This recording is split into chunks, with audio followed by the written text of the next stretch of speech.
What's up mga tol? Ngayon ay tuturuan namin kayo ng tamang pag-unload, pagbuhat at pag-store ng Kanoff gypsum boards. Bago tayo magsimula, siguraduhin mo nang nakasuot ng tama at kumpletong personal protective equipment o PPE. Simulan natin sa tamang paraan ng pagbaba ng Kanoff gypsum boards mula sa container. Step 1. Bumuo ng grupo na may 5 hanggang 6 na katao na magbababa ng boards. Siguraduhin lahat ay may suot na kumpleto at wastong PPE. Step 2.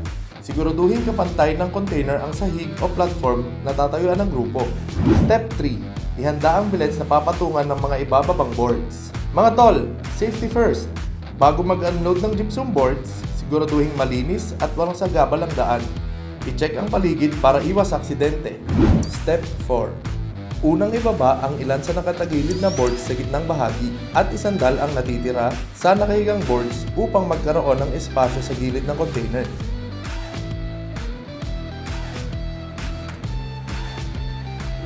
Step 5. Susunod na ibaba lahat ng nakahigang boards sa taas hanggang maubos. Step 6. Ibaba lahat ng natitirang nakatagilid na boards na nakasandal sa container. Step 7. Para sa huling step, tuluyang ibaba lahat ng nakahigang boards sa ibabang bahagi. Dumayo naman tayo sa tamang paraan ng pag-imbak ng mga boards. Sundin ang 6 na reminders na ito upang masiguradong masinop, ligtas at maayos ang inyong pag-iimbak.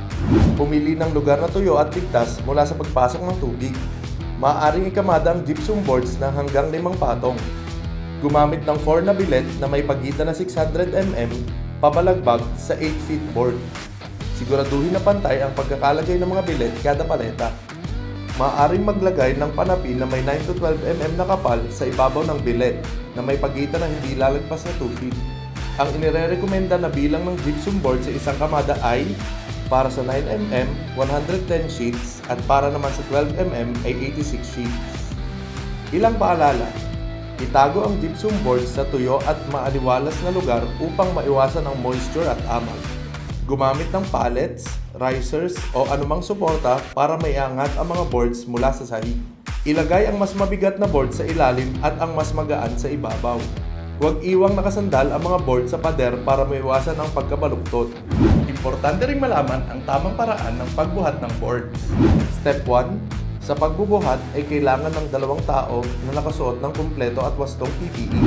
Step 2. Padulasin ang board mula sa paleta papalapit sa iyo at iangat ang kabilang dulo.